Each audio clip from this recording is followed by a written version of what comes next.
I'd like to share some lines of a poem by Lawson Fusao Inada, who as a child was incarcerated in wartime camps. His family was among the 120,000 Japanese and Japanese Americans removed from the American West during World War II. So Inada's poem, West Side Songs, moves through portraits of ethnic enclaves in his native Fresno, California, and the 10th section features the Chinese. When the war came, they said, "We Chinese." When the war closed, they stoned Japs' homes.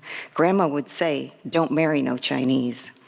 Grandma's bitterness in the poem shows us the legacy of anti-Japanese policy among Asians in the U.S., but Lawson Inada agitated for a new coalition. With Chinese American writers, he spearheaded the literary wing of the Asian American movement, which worked toward racial solidarity over ethnic difference.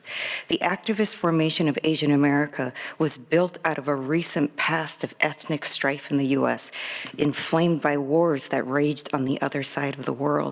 Becoming Asian American was a difficult commitment to reach across a painful division. To be Asian American is to sustain this hard promise. Thank you.